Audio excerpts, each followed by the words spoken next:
Grant and I are camping this week in a provincial park near the shores of one of the Great Lakes called Lake Huron. We often go camping because we really enjoy being in the outdoors, experiencing nature in all of its various forms, whether it be a thunderstorm or the sun, the various bits of wildlife that we encounter. Just the other evening, there was a whole flock of wild turkeys that walked through the edges of our campsite.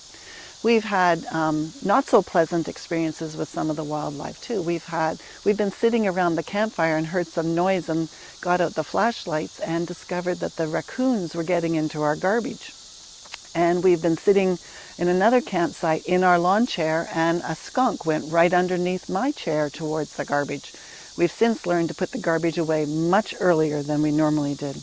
Another occasion where we encountered wildlife was Grant was off doing something. It was early morning, the children were still asleep in bed, and I was sitting there reading, and I looked up and here's a young bear heading straight for my cooler.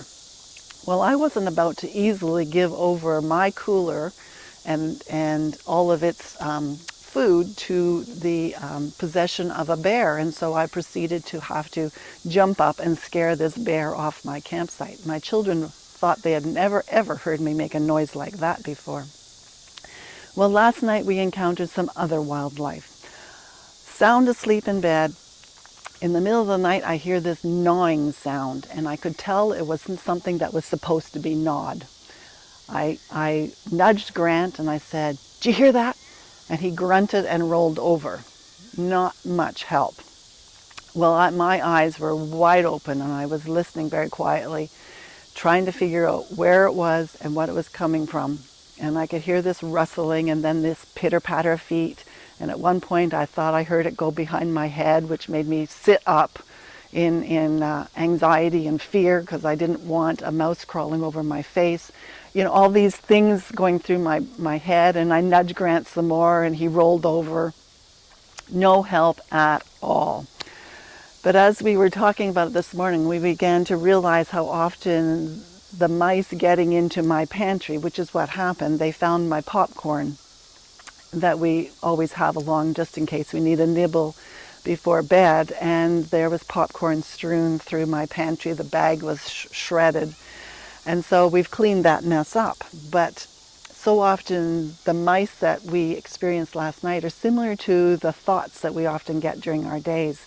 You may have big events like bears invading your peace and disrupting your life for a time, a very brief time, but often it's the little mice that come and go on a daily basis that destroy our peace, and they get into stuff and they disrupt stuff and they make a mess. And it's these lies and worries and fears that we experience just as a niggling thought that will go quickly through without seeming to disrupt stuff, but in actual fact it really does. It takes away our peace. And what we need to do is remove the reason for that getting in there.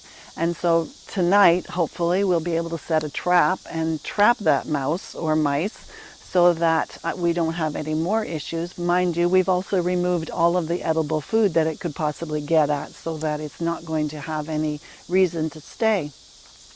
But we need to take those niggling thoughts, those scurrying mice who destroy our peace on a day-to-day basis in our minds. We need to take those thoughts to Jesus, and we need to hand them to him and say, "Jesus, what do you have to say about these worries? What do you have to say about these lies?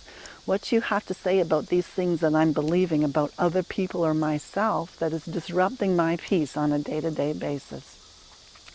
So we want you to think about that. We want to think about how you need to set a trap in your mind, because to live a transformed life, that's what you need to do, is you need to trap the mice in your mind. So we want to hear from you this week about how you've managed to do that for yourself and catch the mice that are destroying your peace. And if this is your first visit here, you need to sign up for Grant's free self-assessment guide, and that is in the box. I believe it's right there. We're camping. It's not there, it's there. And we'll talk to you again next week.